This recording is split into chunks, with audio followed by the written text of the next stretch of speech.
ಕರ್ನಾಟಕದ ಬೆಳಗಾವಿ ಜಿಲ್ಲೆಯಲ್ಲಿರುವ ಕಿತ್ತೂರು ಎಂದ ಸಣ್ಣ ರಾಜ್ಯದಲ್ಲಿ ಜನಿಸಿದ ಧೈರ್ಯಶಾಲಿ ಮಹಿಳೆಯೇ ಕಿತ್ತೂರು ರಾಣಿ ಚೆನ್ನಮ್ಮ. ಅವರು 1778ರಲ್ಲಿ ಜನಿಸಿದರು. ಬಾಲ್ಯದಲ್ಲಿಯೇ ಕುದುರೆ ಸವಾರಿ, ಕತ್ತಿಯುದ್ಧ, ಬಿಲ್ಲುಬಾಣ ಬಳಕೆ ಇವುಗಳಲ್ಲಿ ಪಾಂಡಿತ್ಯ ಪಡೆದಿದ್ದರು.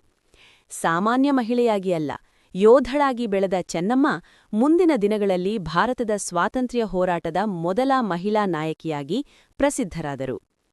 ಚೆನ್ನಮ್ಮರು ಕಿತ್ತೂರಿನ ರಾಜ ಮಲ್ಲಸರ್ಜರನ್ನು ವಿವಾಹವಾಗಿದ್ದರು. ಕೆಲ ವರ್ಷಗಳ ನಂತರ ರಾಜ ಮಲ್ಲಸರ್ಜರು ನಿಧನರಾದರು. ನಂತರ ಅವರ ಮಗ ಶಿವಲಿಂಗಪ್ಪನು ಕಿರಿಯ ವಯಸ್ಸಿನಲ್ಲಿಯೇ ಅಕಾಲಿಕ ಮರಣ ಹೊಂದಿದನು. ರಾಜ್ಯದ ಆಡಳಿತದ ಹೊಣೆ ಚೆನ್ನಮ್ಮನ ಮೇಲೆ ಬಂತು. ಅವರು ಶಿವಲಿಂಗಪ್ಪನ ದತ್ತುಪುತ್ರನನ್ನು ರಾಜ್ಯದ ಉತ್ತರಾಧಿಕಾರಿಯಾಗಿ ಘೋಷಿಸಿದರು. ಆ ಸಮಯದಲ್ಲಿ ಬ್ರಿಟಿಷರು ದತ್ತು ತತ್ವ ಅಂದ್ರೆ ಡಾಕ್ಟ್ರಿನ್ ಆಫ್ ಲ್ಯಾಪ್ಸ್ ಎಂಬ ನಿಯಮವನ್ನು ಜಾರಿಗೆ ತಂದಿದ್ದರು. ಈ ನಿಯಮದ ಪ್ರಕಾರ ದತ್ತು ಪಡೆದ ಮಗನಿಗೆ ರಾಜ್ಯದ ಹಕ್ಕಿಲ್ಲ ಎಂದು ಬ್ರಿಟಿಷರು ಹೇಳಿ ಕಿತ್ತೂರನ್ನು ತಮ್ಮ ವಶಕ್ಕೆ ಪಡೆಯಲು ಯತ್ನಿಸಿದರು. ಇದಕ್ಕೆ ಚೆನ್ನಮ್ಮಲು ತೀವ್ರ ವಿರೋಧ ವ್ಯಕ್ತಪಡಿಸಿದರು. ತಮ್ಮ ರಾಜ್ಯವನ್ನು ಬ್ರಿಟಿಷರಿಗೆ ಒಪ್ಪಿಸಲು ಅವರು ಎಂದಿಗೂ ಸಿದ್ಧರಾಗಿರಲಿಲ್ಲ.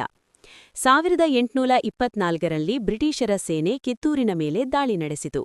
ರಾಣಿ ಚೆನ್ನಮ್ಮರು ಧೈರ್ಯದಿಂದ ಸೇನೆಯನ್ನು ಸಂಘಟಿಸಿ ಯುದ್ಧಕ್ಕೆ ಸಿದ್ಧರಾದರು.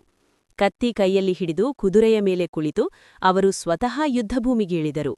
ಅವರ ಸೇನೆಯು ಬ್ರಿಟಿಷರಿಗೆ ಭಾರೀ ಪ್ರತಿರೋಧ ನೀಡಿತು. ಈ ಯುದ್ಧದಲ್ಲಿ ಬ್ರಿಟಿಷ್ ಅಧಿಕಾರಿ ಥಾಕ್ರೆ ಮರಣ ಹೊಂದಿದನು. ಇದರಿಂದ ಬ್ರಿಟಿಷರು ಬೆಚ್ಚಿಬಿದ್ದರು. ಆದರೆ ಬ್ರಿಟಿಷರು ಕುತಂತ್ರದಿಂದ ಮತ್ತೆ ದೊಡ್ಡ ಸೇನೆಯನ್ನು ತರಿಸಿ ಕಿತ್ತೂರಿನ ಮೇಲೆ ದಾಳಿ ನಡೆಸಿದರು. ದ್ರೋಹ ಮತ್ತು ಶಸ್ತ್ರಾಸ್ತ್ರಗಳ ಕೊರತೆಯಿಂದ ಚೆನ್ನಮ್ಮರ ಸೇನೆ ಸೋಲು ಕಂಡಿತು. ರಾಣಿ ಚೆನ್ನಮ್ಮರನ್ನು ಬಂಧಿಸಿ ಬೆಳಗಾವಿಯ ಬೈಲಹೊಂಗಲದ ಕೋಟೆಯಲ್ಲಿ ಕಾರಾಗೃಹದಲ್ಲಿ ಇರಿಸಲಾಯಿತು. ಕಾರಾಗೃಹದಲ್ಲಿದ್ದರೂ ಚೆನ್ನಮ್ಮಲು ತಮ್ಮ ಆತ್ಮಸ್ಥೈರ್ಯ ಕಳೆದುಕೊಳ್ಳಲಿಲ್ಲ. 1829ರಲ್ಲಿ ಕಾರಾಗೃಹದಲ್ಲಿಯೇ ಅವರು ನಿಧನರಾದರು. ಅವರ ಜೀವನ ಸ್ವಾತಂತ್ರ್ಯ, ಧೈರ್ಯ ಮತ್ತು ಸ್ವಾಭಿಮಾನಗಳ ಪ್ರತೀಕವಾಗಿದೆ. ಕಿತ್ತೂರು ಚೆನ್ನಮ್ಮರು 1857ರ ಸ್ವಾತಂತ್ರ್ಯ ಹೋರಾಟಕ್ಕೂ ಮೊದಲು ಬ್ರಿಟಿಷರ ವಿರುದ್ಧ ಹೋರಾಡಿದ ಮೊದಲ ಭಾರತೀಯ ಮಹಿಳೆಯರಲ್ಲಿ ಒಬ್ಬರು. ಇಂದಿಗೂ ಅವರು ಕನ್ನಡಿಗರ ಹೆಮ್ಮೆ. ಅವರು ಸ್ಮರಣಾರ್ಥ ಕಿತ್ತೂರಿನಲ್ಲಿ ಪ್ರತಿಮೆ, ಉತ್ಸವಗಳು ನಡೆಯುತ್ತಿವೆ.